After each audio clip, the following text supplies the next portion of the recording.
Everyone, welcome to another video on the JayBee Hey. and Milly channel. As you might be able to tell by the title, today is a special video. So this is a special to commemorate the 2-year anniversary of us doing the Scooby interviews. Now, before we get into this, I first of all want to say a big thank you to JayBee because it's his perseverance that has got us this far, over 100 interviews in and now on the road to 150. So quite often with these, anniversary specials and things like that, it's a great time to kind of reflect upon the people that we've interviewed and that sort of thing. But today we've really enjoyed catching up with some people who've been a big part of the journey along the way, not from being interviewed, but by helping us doing the interviewing.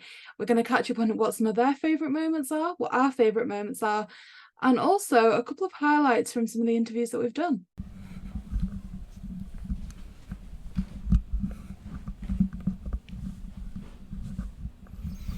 Hello, friends! Oh my goodness, has it already been this long since our first interview?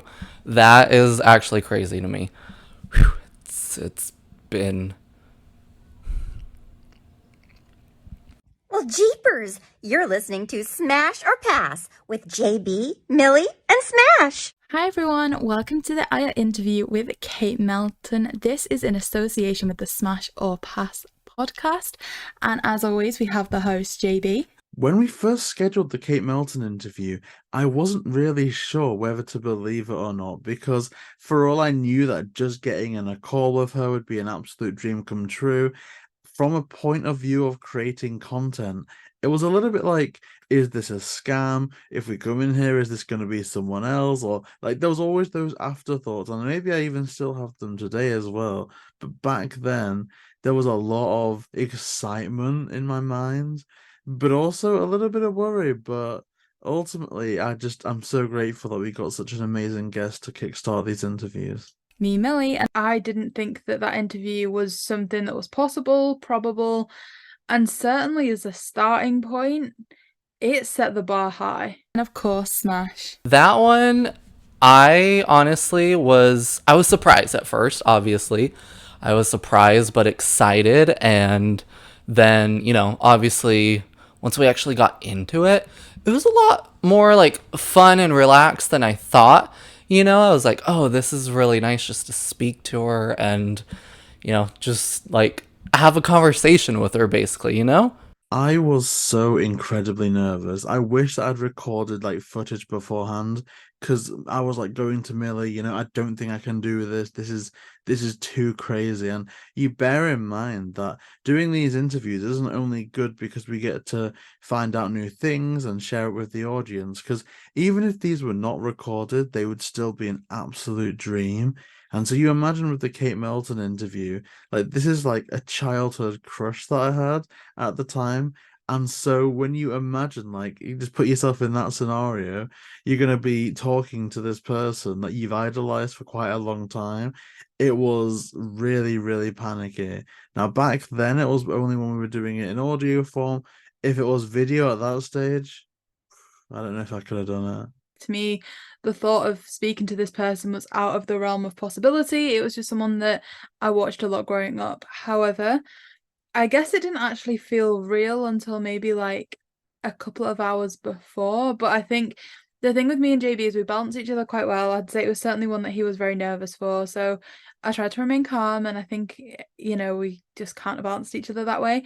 I'm going to say I was most nervous kind of afterwards, because it then kicks in, the adrenaline kind of drops, and you realize it happened. I don't think I was too nervous beforehand, but then once we got into it, like once we got on the call, I was a bit nervous. But then, again, as I said, as we went into it, it really just like became more of a conversation than like an interview, and it was just a lot of fun. And then after that, it was like, okay, it's like we made a friend, basically.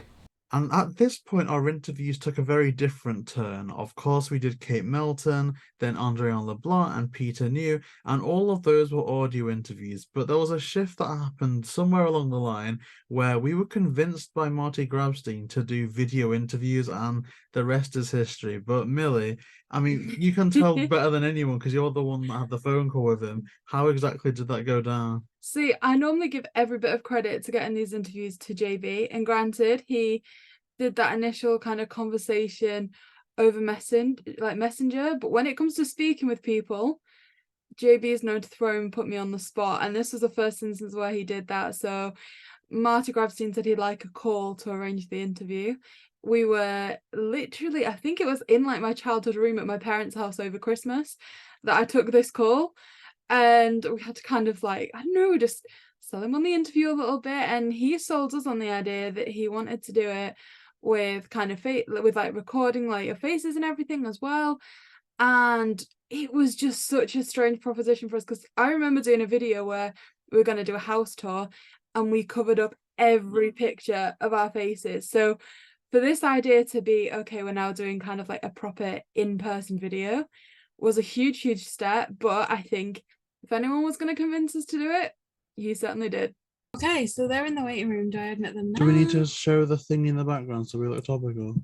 I guess not, because we'd have to move too much, Okay, right? yeah, well, I said there's crap in my eyes already. Okay, so should we move the central, or is this okay how it is? That's fine. Oh, crap, I'm nervous. Right, I'll let them in 3, Got this. 2, 1. You good? I'm good. Okay, right in then. Hello. Hi. Hi, everybody. Wow. Hello. I think at the time, my first thought wasn't, oh, we're going to do more of these. It probably was just more of, oh, that's going to be like really fun content. That's going to be a really special moment, a really special video. But again, moment in life. And I mean, all the interviews that I was a part of definitely were. And I think Kate's being the first was, you know, a moment, obviously, you'll never forget. I think one of my favorites was John Colton Berry. Actually, just like a side little story with this one that I don't think we've talked about at all. I don't know if I even told you guys. Maybe I did, but in the middle of the interview, if you watch, I disappear. Right. Thank you. I'll be right back, but y'all keep going. Yeah, absolutely. Have that effect on people. I was not feeling great that interview, and I felt very bad, and it hit in the middle of the interview, and I had to like book it to the bathroom.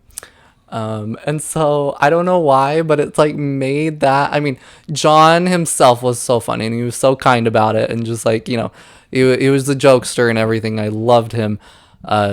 But I think just the extra added, I was like running to the bathroom, and then I'm in the bathroom like, and I'm just like, hurry, I gotta get back. I think it's just made that one like a very highlight for me. But that's a fun little behind the scenes on my end. Yeah, I think that one really stood out to me just because of the fun, you know, behind the scenes stories. You were able to work on What's New Scooby-Doo as the producer, a writer, and a story editor. So kind of how did you start working on the series? Well, I had spent over 40 years writing for television, comedy mostly, some drama hours, and never animation, although animation was always a passion of mine. So I wound up with an agent towards the end of my career, Melissa Reed, who really got me and could see there are things that I loved that I hadn't been writing for so far, and she got me into those things. And there was a position for this revival of Scooby-Doo, What's New Scooby-Doo, and she helped channel me into that job, and I was so delighted. For my very first interview, I had kind of seen you guys posting on social media. We had done a little bit of a collaboration for Ashton's video on the sword and the Scoob. So I was nervous. I'm always nervous anytime I'm going on camera. I don't think a lot of people realize, but your videos are almost like they're being recorded live. There's really only so much you can edit out of videos. And I was just really afraid to talk too fast or over talk somebody. Or just kind of come off awkward on camera. I think just the normal fears that everybody has when they're talking on camera, and it never gets any easier. But yes, I was definitely very nervous during my first interview. Hello everyone, welcome back to another video on the JayBee and Milly channel. I'm JayBee and today we are bringing you another amazing interview, and joining us as always is Rihanna. Hello. And a guest host today is Alycia from the Scooby-Doo and Alycia channel and Instagram page. Hi, guys. So yes, that is a big question. I am nervous right now. I'm always nervous when I am recording. Having JayBee and Milly just comment on one of my first YouTube videos has actually inspired me to keep filming. We actually at the beginning, we started talking a lot about our love for Scooby-Doo. They invited me on to do an interview with them. Some of the most amazing people who have worked on Scooby-Doo projects just brought out some of the best memories that I'm gonna cherish in my life, because being on this has been just, words can't explain, guys. This is so awesome. I knew that you guys had already been posting interviews, so I knew that you guys would definitely continue posting more interviews. I didn't know all the really cool guests that you guys would be able to get onto your show. I mean, just so interesting watching all of these people who have worked so hard on a fandom that we all love so much. I could never have anticipated some of the guests that you guys have gotten. So yeah, I didn't think it would lead to that. And I definitely didn't think that I would be invited back for multiple seasons. So again, thank you for having me. Were familiar with some of the actors before, but when signing on, was there a particular character or actor even that you were excited to work with? Yeah, I mean, so I had worked with Frank Welker in Animaniacs, and then Gray is on a ton of the shows that I have. But in Kate Micucci, we did a couple of things like Milo Murphy's Law, and she played Sarah, a couple different things there. I hadn't worked with Matthew Lillard before, so that was kind of my first time working with him. So that was exciting to kind of see his transition into Shaggy. But then, like I said, hearing Frank do Scooby and Fred back to back was very exciting for me, and just again, that masterclass in voice acting of, oh wait, okay, that's how you, oh yeah, that makes sense, how he just knocks that out, just pages of dialogue just going back and forth as, you know, talking to himself. So I think that I'd probably say seeing Frank in that role, I was very excited about. At the time, did you think that it would lead to more interviews? Absolutely not. Very nervous. I wasn't too sure how I was asking my questions. How did it turn out? I couldn't stop smiling when I was filming with these guys because it was just an honor and a joy. I couldn't keep my inner child in learning about all this stuff. My favorite interview guest, I think, was Michael Bell. I went back and looked at all the people we had talked to. I really liked Michael Bell because I do think that voice actors don't always get the recognition they deserve. And he was really like the voice of our childhood. He voiced so many great villains. He himself was so humble. He was so funny. And watching him go through the voices on camera, like at his age, to still just be able to like get into it. I mean, it was really cool. It was a really cool interview. I wasn't expecting it to be so much fun. So yeah, I really enjoyed that. And then kind of a fun fact, his daughter's in Scary Movies, and I've seen the Scary Movies she's in, and they're great. So super talented family, just was really cool overall. Frank, a story. Frank and I did Scooby-Doo together. Not Scooby-Doo. We did the Snorks together. And I was All-Star. And he was another Octi or something. And in it, at one point, I had to speak underwater, just at one point. And they had the lines were going, and the director said, Mike, okay, let's do your lines. And I thought, I have to speak underwater. They're not going to do it mechanically. So I took a sip of coffee or water and I went, okay, well, sorry, I was choking. I said, I'm trying again. Okay, all right, what are we? Damn it. So then the director says, Frank, why don't you do your lines first and then Mike will follow your lines. And I said, fine, let him go. And Frank went, okay, what are we doing now? Oh no, where are we going to go? And I said, well, Frank, why didn't you show me how to do that? And he said, well, I was having so much fun watching you drown. So I've been a part of a few of these, and I loved and learned so much from all of them. John Bruno was a legend.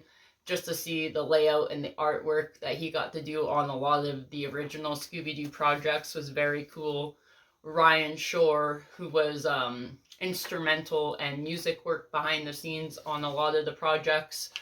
You get the listening to him speak and hearing how the music actually gets put into scenes was very cool. But one of my favorites was actually Jim Meskimen.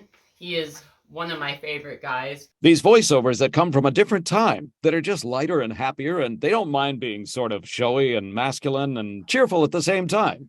And it's almost sort of silly. And so I thought, well, maybe Roby sounds like that. Maybe he's kind of enthusiastic and trying to make the best of it. I remember the first interview. I even have up here as well. It was, what was it? It was a year ago. Yes, I was heavily nervous on my first ever interview. Ever since watching their interviews, I always wanted to be a part of it. And I'm always a nervous person. Like, I don't really have the great confidence that people expect I should have. I'm very nervous when I'm out in public. I like to keep to myself. I'm a quiet person.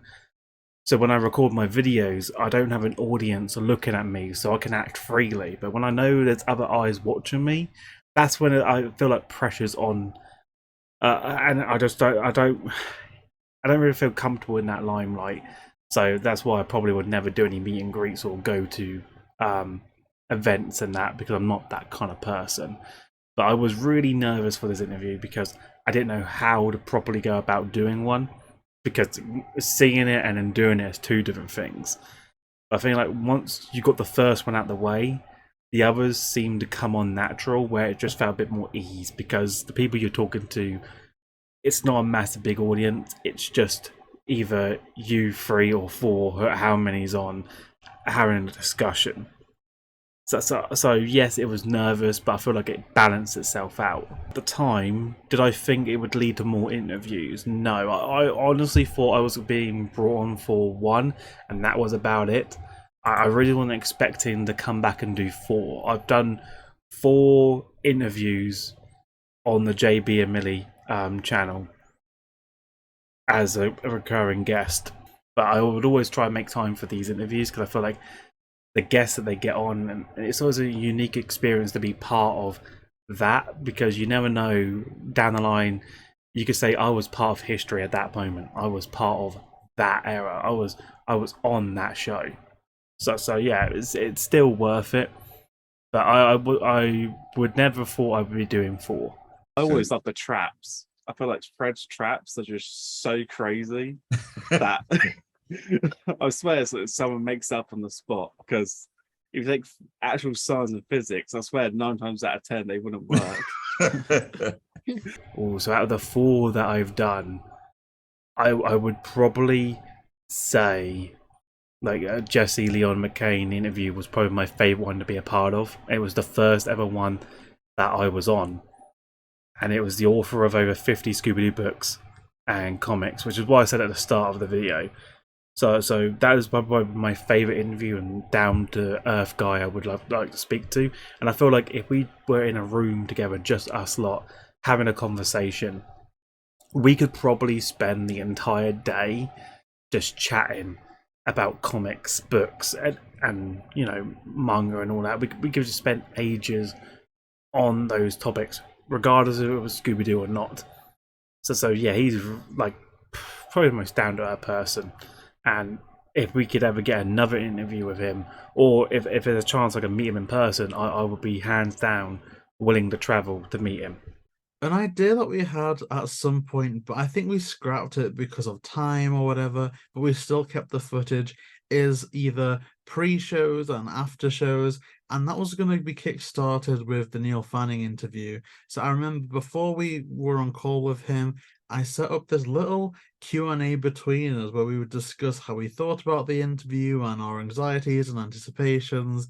So I am going to include that clip shortly after this, but yeah, it's absolutely incredible how that one went down, and we couldn't make this type of special video without mentioning that interview. So this is about, well, it's exactly 4 minutes before our scheduled interview with Neil Fanning, and I'll tell you this for nothing. this is the most nervous I've ever been before an interview. Like, I'm shaking. My chest, I feel like someone is squeezing it. It is crazy because this to me is something so surreal that I'm half convinced that it's some type of prank or something. Not to say that anyone that we've dealt with or spoken to has come across unprofessional in any way. It's all been absolutely amazing, but almost too good and too smooth to be true. It's like I'm almost expecting to get rickrolled the second we join, the Zoom call. So, Millie, what's your reaction going into this? Are you nervous at all? Because this is crazy. I think I'm about to be. To be fair, in fairness, time zone wise, this is also going to have been the most difficult interview we've done because it's right now 1 a.m. here. Yeah. So I also only woke up 20 minutes ago, so I'm kind of bringing myself around a little bit. Yeah, I mean, we've got some energy drink here. I'm good. You don't, you're good, but I'm kind of I don't want to say high as a kite, but I'm definitely feeling it. I'm in the spirit. I'm about to email to say we're in the Zoom, but there's no rush. I mean, I feel like if this is real, I don't know where we can go from here because the 2002 movie has always been my favorite ever. The fact that I've said from day one my favorite movie of all time, not just Scooby movie, of all time, is Scooby-Doo 2002. It is the title character that I am talking to, Scooby-Doo 2002. So, yeah, I'm really nervous. Oh, sugar. Okay, okay. Okay. So here goes nothing, here goes everything. He's joined the waiting room. I am not okay. You are. Okay. Let's do this just in case there's a quick time on it.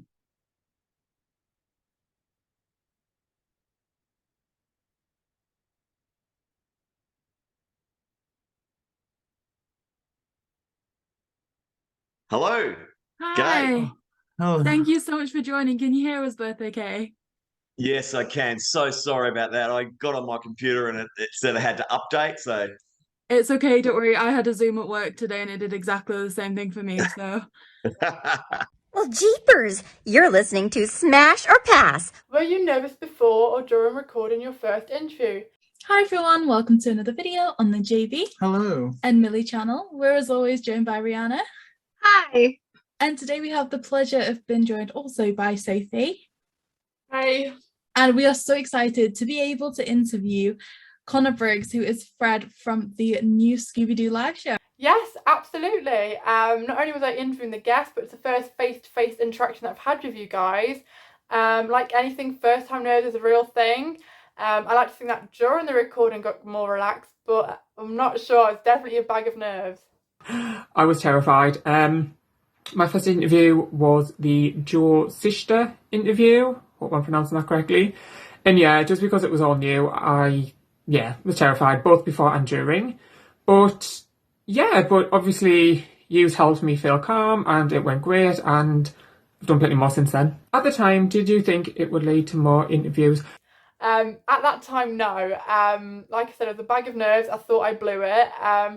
Thankfully, I was so grateful that you guys gave me a second chance. By the second and third interview, I felt a lot more confident. I thought the camaraderie between us all improved an awful lot. And I think we really gelled well together and the flow of the interviews improved. Also, to share such a special experience together, to interview these people that love and work on Scooby-Doo, it's such a special thing to honour one of our favourite franchises. Well, I'd hoped so. I know before that we'd tried to arrange it, and because I'd just started a new job, I didn't have time. And obviously it really worked out that I was able to do the Joe one.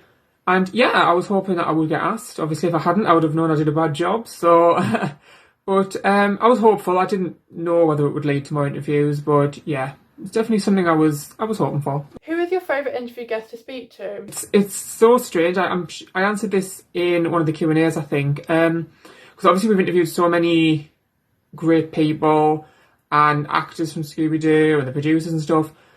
And my favourite guest to actually speak to was someone who didn't actually have anything to do with the show, which was Maggie Rocha. Obviously, she cosplayed. as Daphne and Velma. We know that recently you met Matthew Lillard. What was that like? Did he sign anything for you, and how'd that go? Yes, he did. Okay, I literally have them back here, so hold on. So I will say one thing about Matthew Lillard is that he has not only been a part of my childhood, but like he was also a part of my like teenage years. Like it's crazy. So this is my like group photo with the cast wow. of Scream. But yeah, he's very tall and has really big hands. Like let's see if I can find this photo of him with me, and his hand like literally covered my entire shoulder. I was like, oh my goodness, like this dude's a tall big man. But like he has been a part of my my childhood, and because of Scooby-Doo, but then not only Scooby-Doo but Scream, because like that was my teenage years. Like I remember I went to a Halloween party in high school, and my friends were like, let's watch a scary movie, and they were like, let's watch Scream, and then I got hooked immediately. So he signed this right here, and he said "Live her alone," which is one of my favorite lines. Honestly, I just really enjoyed the interview, and I thought she was lovely. I'd never heard of her before, but she's certainly someone I'll look out for in the future, just because I thought she was a really great person to talk to. This is such a difficult one. I've loved all the interviews that I've been a part of. Always change my mind which one's my favourite. But at the moment, I'm going to have to say it was the 100th interview, which was Jennifer Hale, which was such an incredible interview. She's such a lovely person to talk to. Really interesting to hear about her work on Scooby-Doo and voicing Thorn. And not only that, one of the highlights of the interview was she sang her favourite Hex Girl song, which we were completely in awe of, completely starstruck. It was amazing. And you work absolutely brilliantly together. And just for the audience, what is your favourite Hex Girl song? There's a monster scaring everybody. Spooky footprints, kinda strange and muddy.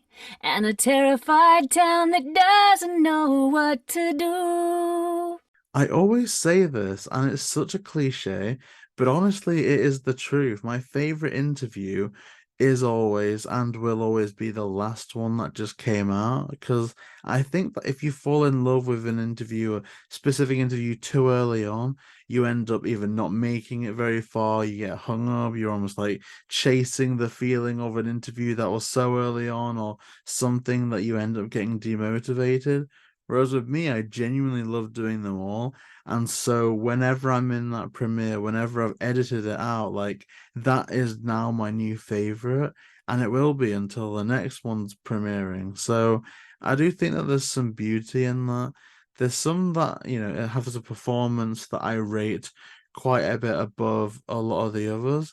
And it's difficult to say. I think when it's more relaxed, that's when I kind of thrive. Like some interviews that come to my mind personally is the Billy West interview, because I was so nervous in that one, and yet I feel that the dynamic was so natural, and he was so giving with his answers that I look back at that one so fondly. You're like, come on, Scoob, let's get a Scooby snack, a nice hot dog. Obviously, we don't like to show favoritism. We really appreciate everybody taking the time to speak to us, and there's some amazing moments to be taken away from each interview. I guess my favorite interview moment I've probably been quite vocal about, and that is Joe Sickter showing us his initial pitch for the Loch Ness Monster. Just looking at that book and seeing where my favorite movie started was genuinely really emotional. I think it was kind of tearing up in the interview, and as soon as we all left the Zoom, I was genuinely crying. This that incredible looks little nice. journal, right? And I'm like, and so what I did is I took it and then I went in and I made the storybook of what the story was going to be. So let's see what this is. So there's Billy and Donan, right? You can kind of see that guy right there. And so this is the first the first, and there's a map of Loch Ness talking about how the sonar would scan the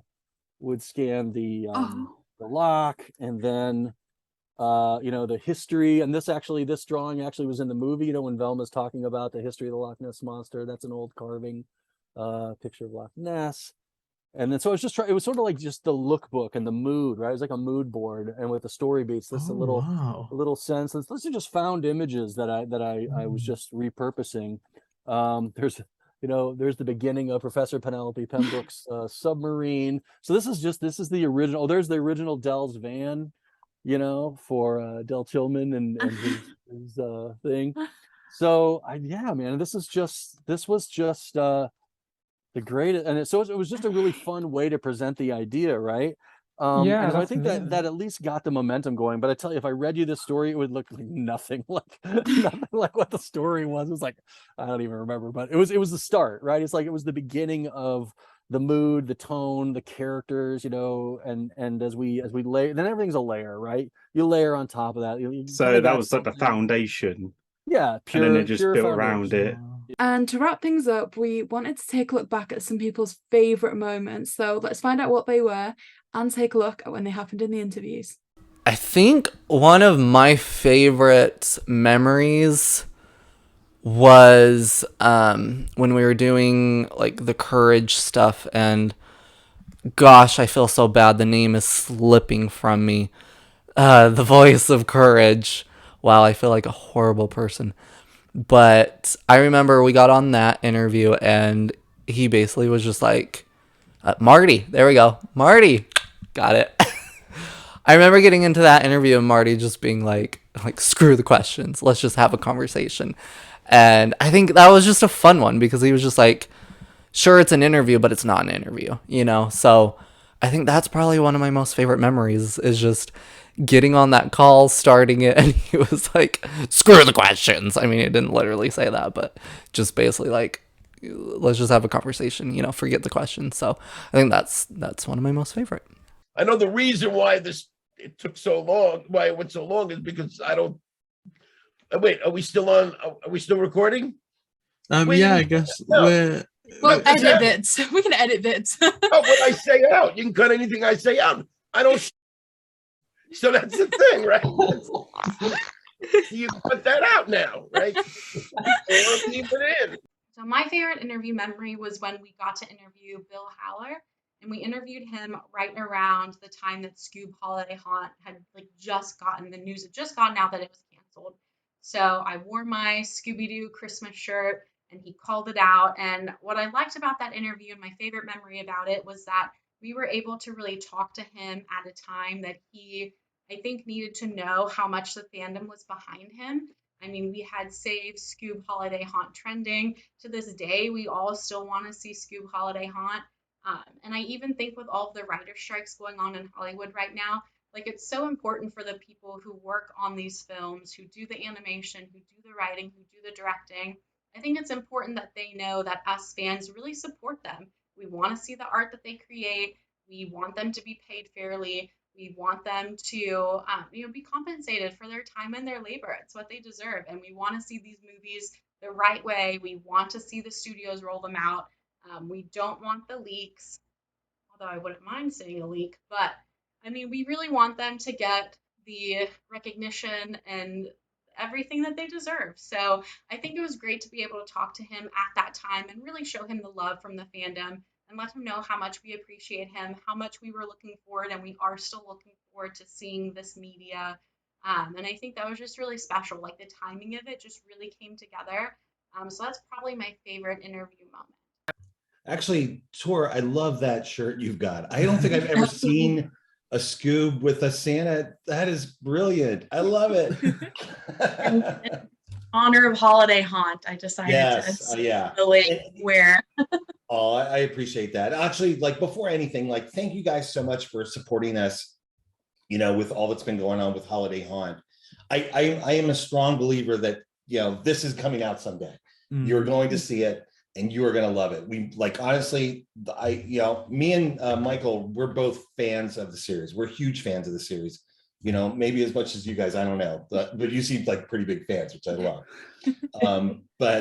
We're fans of the show from long ago. We tried to play homage to it as much as possible, especially the original. And, there was a lot of passion that went into this movie, and I'll talk about it maybe at the end or whatever you want to talk about. But I think when so much passion is put into something, as much as we did, it perseveres and it will get out there, and you guys are gonna see it, and hopefully you guys are gonna love it, because we made this for the fans, for ourselves as fans, and I think it's gonna be a great one. I have to say, Jim Meskman, having to be part of the chat with him and learning his different voices and how he put the voices into his roles was very cool. We actually got to see him do a couple of his voices on camera for us live, and just seeing his impressions as an impressionist was one of my favorite moments, part of this whole series. Again, just watching our whole series on the interviews I'm not part of, absolutely love them. You can't get enough of them. You're learning everything there is about anything to do with Scooby-Doo. There's different projects all these guys have worked on.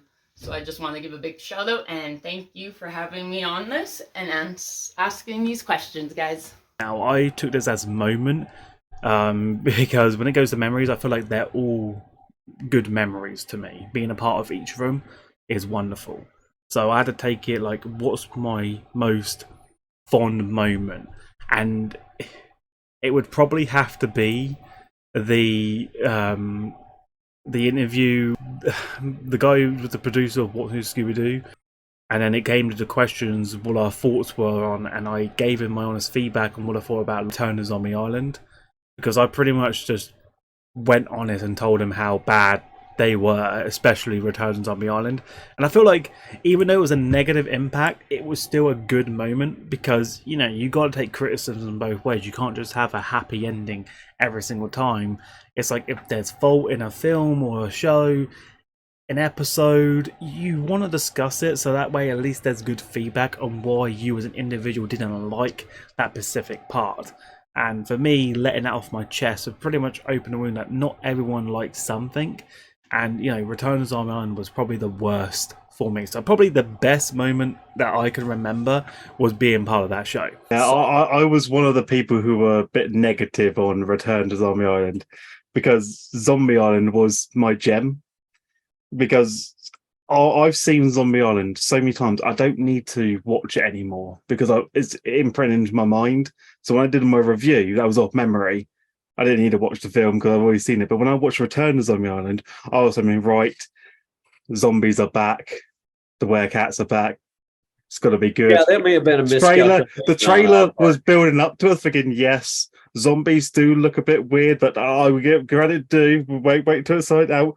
And I watched it, I'm like, okay, it's not going how I wanted to. And then Velma, don't know, watch open her mouth, is like, right, debunks it. It was never any zombies. Like, First Curse of the 13 Ghosts, you ruined that, Velma. Now you ruined this.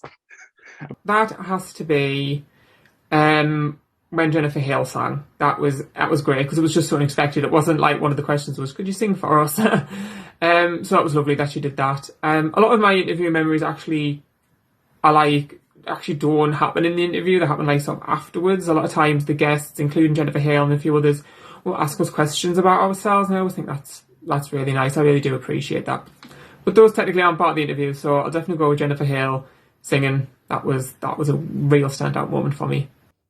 Now, I think I've got a favourite memory from each interview. A lot of them happen after the recording. However, the ones on recording, we're going to have to go with Haunted High Rise, all the interviews we've done for them back in October last year. It was very bittersweet. Obviously, we know the the movie was cancelled. However, I thought a lot of positives came from that.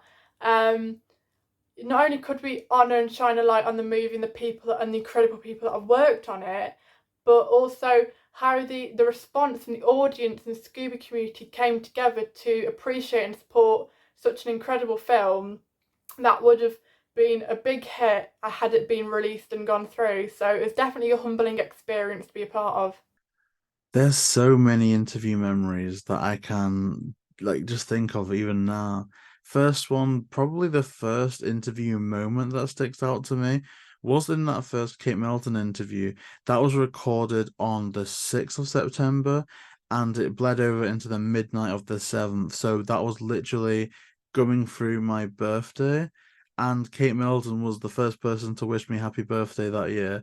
And like I mentioned, this was someone that I'd looked up to and been a fan of for such a long time, and the fact that she was there, like, to say that meant the whole world to me. And I've just realized I was literally able to welcome my birthday in talking to Daphne Blake, so I'm like, yeah! Is it your birthday? Yeah, like, It's amazing. Happy like, oh my birthday! gosh, like, Oh my gosh! if I had Happy one birthday! little bit of, like, I'm you know what? Thank you so much. I'm nearly in tears. I'm not even kidding. I'm so Oh sorry. my gosh! This is no, oh my gosh. I'm so happy to do it, and I'm happy it's your birthday. I didn't even know that. So happy birthday, and I'm so glad that I could share a little piece of it with you. And there's been so many other moments, like, gosh, when Screen Rant featured our Kent Bader interview, that to me was otherworldly, because I'd read Screen Rant before, and now here I am seeing my name there. I mean, obviously that happened a lot during our time here, but those were all kind of for negative reasons. I mean, it was about, highlighting the positivity that we brought out new information and stuff, of course. But the first time kind of stands out a tiny bit because that was something that we'd accomplished without the need of any external factors apart from, Ken Bader agreeing to come on the show. So that was always an amazing moment. Showing the Lunar Ghost, Nicholas Hope, my Lunar Ghost action figure, was such a highlight. Did you ever see any of the action figures, the Luna Ghost action figures that came out afterwards? Or do you have any for yourself or anything like that? No, I didn't actually know there were. What visual aids? Game. Is this one there? Oh my God, That's you! wow. And that's awesome because when they made the ones for like Shaggy and stuff, it was cartoon Shaggy, and so you're like the only like person in the movie with an action figure from like an original character. Good Lord. Wow. That's just incredible. Yeah, that is. That is crazy. 20 years go by. 20 years go by. You have your own action figure. But how oh, that's hilarious. And the whole Neil Fanning interview, like the one that really sticks out to me there, is I was going on about how much of a fan I was of Neil Fanning, and he says in the Scooby voice, "Thanks, JayBee."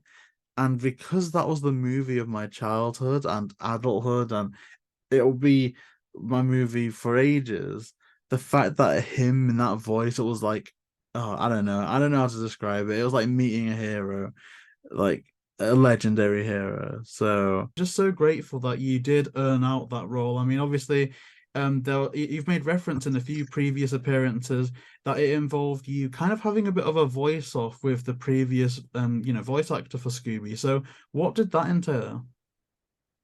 Thanks, JayBee.